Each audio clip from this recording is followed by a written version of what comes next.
ассалому алайкум бинандагони гиромӣ, мо ба шаҳри Бухоро омадем ва ин мақбараи Исмоили Сомонӣ,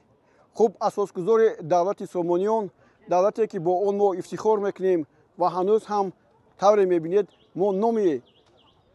пуламонро Исмоили Сомонӣ мондем, бо ин ифтихор мекунем ва ифтихор мекунем ки инҷо ҳама ба забони тоҷикӣ ҳарф мезананд. ҳоло нашудааст ки куҷое мо дида бошем ки моро нашунида бошанд ё бо мо суҳбат накарда бошанд. Исмоили Сомонӣ ифтихори мо ҳаст. мо мақсади мо аслан омадани мо ин иштирок дар бозиҳои ҷоми ҷаҳони футзал аст ки пагоҳ дастаи мунтахаби Тоҷикистон дар гурӯҳи ин бозии охирини худро бо дастаи мунтахаби Панама мегузаронад. аз ҳамин хотир аз назди ин бузургон, аз назди мақбараи онҳо, аз назди қабрҳо ё худ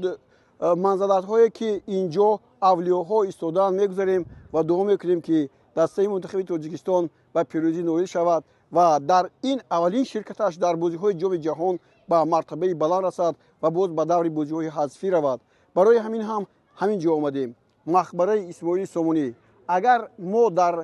шаҳри Душанбе як ҳайкали бузург, як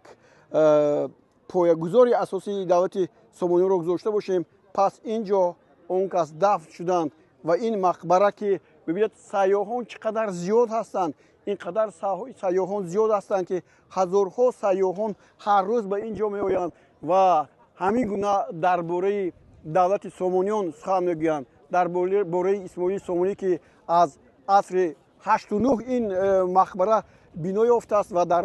тарҳи дараш ҳам нависта шудааст ки аз ҳамон давра то ба замони мо расидааст.